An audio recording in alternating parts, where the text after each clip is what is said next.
మన ప్రభువును రక్షకుడైన యేసుక్రీస్తు వారి అతి శ్రేష్టమైన నామములో ఎఫ్ఎంపిబి వారికి ప్రభు పేరట వందనములు తెలియజేస్తున్నాను. నేను మీ దీనదాసుడను. నా పేరు విజయ్ కుమార్. దేవుడు మీ అందరికీ, మీ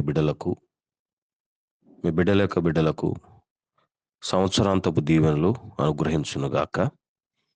మరియు నా తరపున, నా కుటుంబం తరపున ఎఫ్ఎంపిబి వారందరికీ నూతన సంవత్సర శుభాకాంక్షలు తెలియజేస్తున్నాను.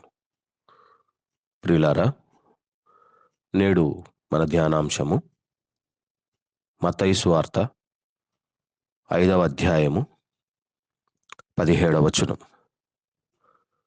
ధర్మశాస్త్రమునైనను ప్రవక్తల వచనములనైనను కొట్టివేయవచ్చితునని తలంచవద్దు. నెరవేర్చుటకే గాని కొట్టివేయటకు నేను రాలేదు. ప్రార్థన. ప్రేమగల మా తండ్రి, ధర్మశాస్త్రమును ప్రవక్తల వచనములను నీవెలా నెరవేర్చితివో మేమును ప్రభువా నీ మాటను నెరవేర్చు వారముగా ఉండునట్లు నూతన సంవత్సరములో విధేయులకు పిల్లలుగా మేముండునట్లు మమ్మను నేడు అభిషేకించమని నజరేయుని యేసు నామములో ప్రార్థించి వేడుకొనుచున్నాను మా తండ్రి. ఆమేన్. ప్రియులారా,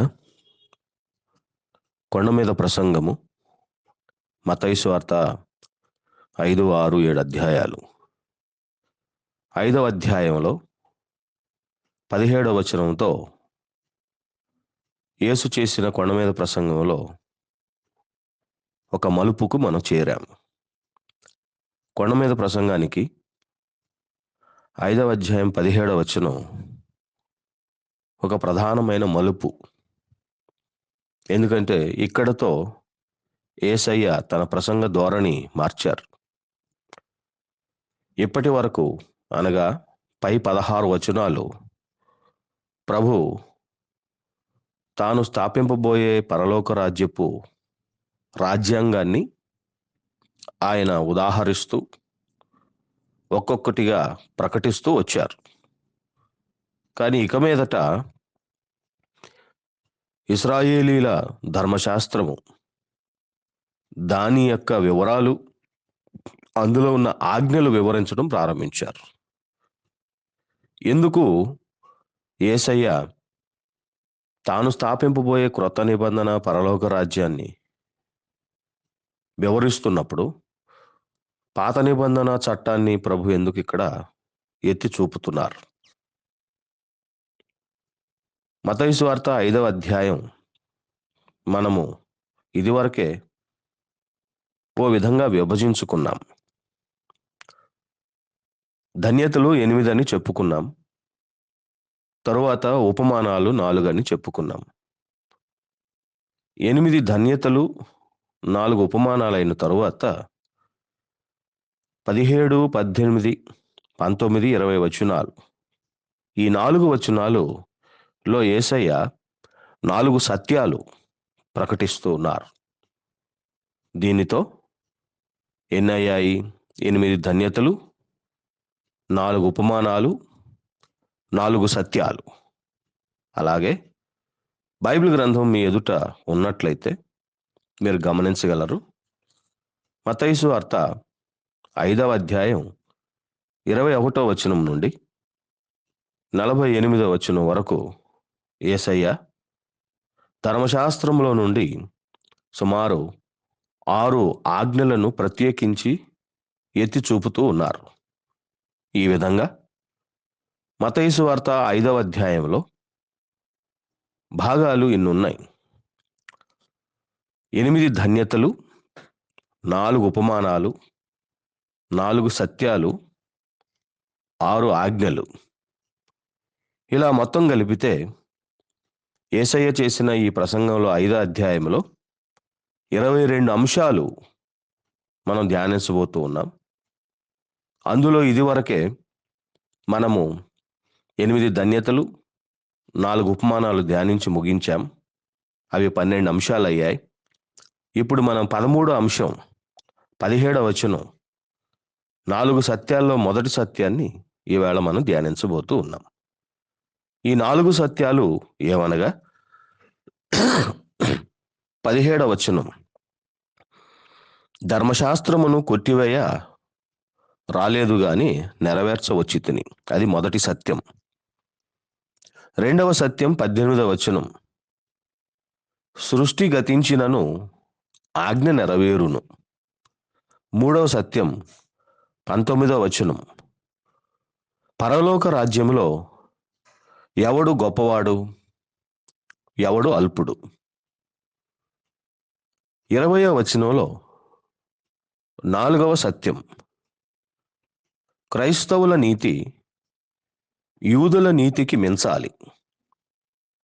ఈ 4 సత్యాలు ప్రభు పలుకుతున్నారు. అందులో మొదటి సత్యమే యేసయ్య ధర్మశాస్త్రమును కొట్టివేయ రాలేదు గాని నెరవేర్చవచ్చితిని అని పలికిన మాట. యేసు ఈ 4 సత్యాలు గాని ఆ తరువాత ఆయన పలకబోయే 6 ఆజ్ఞలు గాని ఎందుకు పలికారు అని అంటే దాని కారణము 17వ వచనంలో ఉన్నది. ప్రభు ఏమంటున్నారంటే, మీ తలంపులు నేను ఎరుగుదును, మీరేం తలుస్తున్నారు? నేను ధర్మశాస్త్రమును మరియు ప్రవక్తల వచనాలను కొట్టివేయ వచ్చితనని మీరు తలస్తూ ఉన్నారు. మీ తలంపులు నాకు అర్థమవుతూ ఉన్నాయి. అనగా మత్తయి సువార్త 4వ అధ్యాయంలో 25వ వచనంలో ఉన్న జనం యేసయ్య చేస్తున్న ప్రసంగం యొక్క ప్రజలు. వీరు గలిలయ, డెకపోలి, యెరూషలేము, యోదయ మరియు యోర్దాను అవతల నుండి వచ్చిన జనం. ఇలా నలుదిక్కుల నుండి, పలు ప్రాంతాల నుండి, ముఖ్యంగా యెరూషలేము నుండి వచ్చిన జనం కూర్చునుండగా వారి వినికిడిలో యేసయ్య ఈ మాటలు చెబుతూ ఉన్నారు. ఈ మాటలు పలుకుతున్నప్పుడు యూదులకు 8 ధన్యతలు, 4 ఉపమానాలు, ఈ 12 విషయాలు వారికి అభ్యంతరంగా ఉన్నాయి అని ప్రభు గ్రహించారు. ఆ 8 ధన్యతలు, 4 ఉపమానాలు విని వాళ్ళ మనసులో పుట్టిన తలంపు ఏంటంటే, ఈయనేంటి ధర్మశాస్త్రానికి విరుద్ధంగా మాట్లాడుతున్నాడు, ధర్మశాస్త్రమును ప్రవక్తల వచనాలను కొట్టివేసినట్టు మాట్లాడుతున్నాడే. ఎందుచేతనంటే మొదటి మాటే బహుశా వారికి అభ్యంతరం పుట్టించి ఉండవచ్చు. మొదటి ధన్యత, ఆత్మ విషయమై దీనులైన వారు ధన్యులు, పరలోక రాజ్యము వారిది. ఈ మాట యూదులకు అభ్యంతరమే. ఎందుకంటే పరలోక రాజ్యంలోనికి ఎవరు వెళతారు? వారి భావన, అనగా యూదుల భావన, ఇశ్రాయేలీలు మాత్రమే వెళతారని.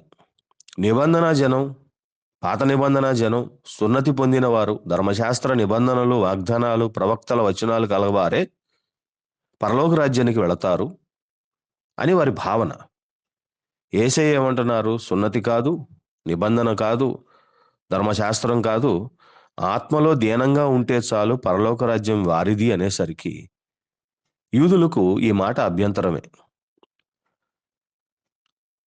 అలా ప్రతి మాట వాళ్ళకు అభ్యంతరంగానే ఉండవచ్చు. ఉదాహరణ, నీతి నిమిత్తం హింసింపబడువారు ధన్యులు. ఈ మాట యూదులకు నచ్చదు. యూదులకు తెలిసిన సత్యం, యూదులకు తెలిసిన చట్టం ఏమిటా అంటే, దెబ్బకు దెబ్బ, వాతకి వాత, పంటికి పన్ను, కంటికి కన్ను, చేతికి చెయ్య, కాలికి కాలు. ఇది వారికి తెలిసిన చట్టం. అంతేగాని నీతి కొరకు హింసింపబడటం అనేటువంటిది వాళ్ళకు తెలియదు. హింసకు ప్రతి హింస చేయటమే, కీడుకు ప్రతి కీడు చేయటమే యూదులకు నేర్పబడిన అలవాటు. అలాంటప్పుడు ప్రభువేమో దుఃఖపడువారు ధన్యులంటారు, సాత్వికులు ధన్యులంటారు. యూదామత ఆచారము సాత్వికంగా ఉంటే చెల్లదు, యూదామత ఆచారము దుఃఖపడుతుంటే చెల్లదు, యూదామత ఆచారం దీనంగా ఉంటే నడపలేరు. నీతి కొరకు హింస పడితే వారు మతాచారాలు జరిపించలేరు. ఇలా ఒక్కొక్కటిగా వారి యొక్క మనోభావాలను గాని, వారి పూర్వ ఆచారాలను గాని ఖండిస్తూ వచ్చినట్టు యూదులకు తలపిస్తుంది. మీరు లోకానికి వెలుగు, మీరు లోకానికి ఉప్పు. అంటే యూదులకు ఈ మాటలు నచ్చవు. ఎందుకంటే యూదులు తమను తాము గోడగట్టుకుని అన్ని జనుల నుండి వేరుపరుచుకున్న ప్రజలు గదా! లోకానికి వారికి సంబంధం లేదు. ఇలా మాట్లాడుతూ ఉండంగా ఈ 12 విషయాలు మాట్లాడేసరికి వినువారిలో రకరకాల తలంపులు యేసయ్య గ్రహించారు. యేసయ్యకు తాను శరీరధారిగా ఉన్న దినాలలో మనుషుల హృదయాలోచనలు ఆయనకి ఎవరో చెప్పనవసరం లేదట. ఆయనకి అందరి హృదయ తలంపులు బాగా తెలుసట. సుమారు మత్తయి, మార్కు, లూకా, యోహాను 4 సువార్తల్లో 10 సందర్భాలలో ఆయన వారి తలంపులు ఎరిగి ఉండెను. ఆయనను ఎవరు అప్పగిస్తాడో, ఎవరు విశ్వసించురో ఆయన ముందు నుండే ఆయన ఎరిగి ఉండెను అనులాంటి మాటలు మనం పదే పదే చూస్తాం. అందులో ఆ 10 వచనాల్లో ప్రముఖ వచనం యోహాను సువార్త 2వ అధ్యాయం 24-5 వచనాలు. అయితే యేసు అందరినీ ఎరిగినవాడు గనుక ఆయన తన్ను వారి వశము చేసుకొనలేదు. ఆయన మనుష్యుని అంతర్యమును ఎరిగినవాడు గనుక ఎవడనూ మనిషిని గూర్చి ఆయనకు సాక్ష్యమియ్యనక్కరలేదు. యేసు మనుషుల అంతర్యమును ఎరిగినవాడు గనుక ఈ గలిలయ, డెకాపోలి, యెరూషలేము ప్రాంతము నుండి వచ్చిన ప్రజలు అందరి హృదయాలోచనలు ప్రభు గ్రహించారు. గ్రహించి ఆయన ఏం తెలుసుకున్నారంటే ఈయన చెప్పిన మాటలు విన్నవారు అపార్థం చేసుకున్నారు. యేసయ్య ధర్మశాస్త్రాన్ని కొట్టివేసినట్టుగా మాట్లాడుతున్నారు అని వారికి అర్థమైంది. కాదు, యేసయ్య ధర్మశాస్త్రాన్ని కొట్టివేయ రాలేదు, ఆయన నెరవేర్చవచ్చాడు. ఎందుచేతనంటే దేవుడు అన్యాయస్తుడు కాడు. హెబ్రీలకు రాసిన పత్రిక 6వ అధ్యాయం 10వ వచనం ఈ సత్యాన్ని మనకు తెలియజేస్తుంది. సంఖ్యాకాండం 23 అధ్యాయం 19వ వచనం ప్రకారం దేవుడు అబద్ధమాడడు. అలాగే యాకోబు పత్రిక 1వ అధ్యాయం 17వ వచనం ప్రకారం ఆయనలో ఏ చంచలత్వము లేదు, గమనాగమనం వలన కలుగు ఏ ఛాయ ఆయనలో లేదు. ఆయన చంచలుడు కాడు, ఆయన అబద్ధమాడడు, ఆయన అన్యాయం చేయుడు. అబ్రహాము దేవుని గురించి ఇలా అన్నాడు, దుష్టులతో కూడా నీతిమంతులను చంపుట నీకు దూరమవునుగాక. ఆదికాండం 18వ అధ్యాయం 25లో ఈ మాట అంటున్నాడు. నీతిమంతుని దుష్టునితో సమముగా ఎంచుట నీకు దూరమవుగాక. సర్వలోకమునకు తీర్పు తీర్చువాడు న్యాయము చేయడా అని అబ్రహాం అన్నాడు. కనుక సర్వలోకమునకు న్యాయం తీర్చువాడు దేవుడు అన్యాయస్తుడు కాడు, ఆయన న్యాయవంతుడు. కీర్తన గ్రంథం 50వ అధ్యాయం 6వ వచనంలో దేవుడు న్యాయకర్త అయి ఉన్నాడు అని మనం తెలుసుకుంటాం. దేవుడు న్యాయకర్త గనుక మనం ప్రభువును చూస్తే ప్రభు సత్యవంతుడు. నేనే మార్గము, సత్యము, జీవం అన్నారు. ఆయన అబద్ధం ఆడడు. దేవుడు ఏ దేవుడైతే ధర్మశాస్త్రాన్ని నియమించాడో అదే దేవుడు ధర్మశాస్త్రాన్ని ఉల్లంఘించడు. యాకోబు పత్రిక 4వ అధ్యాయం 12వ వచనంలో ఒక్కడే ధర్మశాస్త్రమును నియమించి న్యాయం విధించువాడు, ఆయనే రక్షించుటకును నశింపజేయుటకును శక్తిమంతుడై ఉన్నాడు. పరునికి తీర్పు తీర్చుటకు నీవెవడవు అని యాకోబు అన్నాడు. కనుక ప్రియులారా, మొదటి సత్యం ఏమిటంటే దేవుడు ధర్మశాస్త్రమును కొట్టివేయ రాలేదు, ఆయన నెరవేర్చవచ్చాడు. మరి 2 కొరింథీయులు 3వ అధ్యాయం 14లో ప్రభువునందు పాత నిబంధన కొట్టివేయబడెను అని ఎందుకు రాసి ఉంది? ఎందుచేతనంటే రోమాపత్రిక 10 అధ్యాయం 4 ప్రకారం యేసుక్రీస్తు ధర్మశాస్త్రానికి సమాప్తి అయి ఉన్నాడు. అనగా యేసు నెరవేర్చకుండా కొట్టివేయటం అది అవిధేయత అవుతుంది.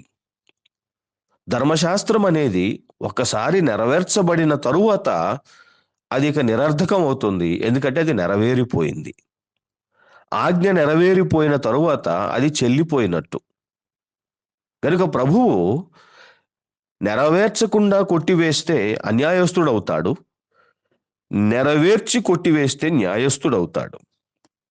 కనుక ప్రియులారా, ఈ పూటకు, ఈ దినానికి మనం తెలుసుకోవలసిన సత్యమేమనగా, యేసయ్య నిర్దోషి, యేసయ్య నిష్పాపి, యేసయ్య విధేయుడు, యేసయ్య ధర్మశాస్త్రాన్ని నెరవేర్చడానికి వచ్చాడు. ఆయన ధర్మశాస్త్రం విషయంలో నిందారహితుడు. యేసయ్య పరిశుద్ధుడు, యేసయ్య నీతిమంతుడు. ఆయనలో ఏ పాపము లేదు.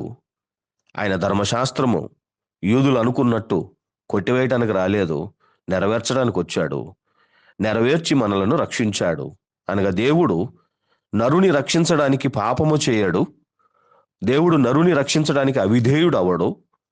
దేవుడు నరుని రక్షించడానికి అడ్డదారి పట్టుకోడు. దేవుడు నరుని రక్షించడానికి ఆయన తప్పుదోవ పట్టడు. ఆయన న్యాయముగా మనం రక్షించడానికి వచ్చాడు. అందుచేతనే ఆయన ధర్మశాస్త్రమునకు విధేయుడై, ధర్మశాస్త్రమును బట్టి ఆయన మన కొరకు ప్రాణం పెట్టి ఆయన మనల్ని రక్షించడానికి వచ్చాడు.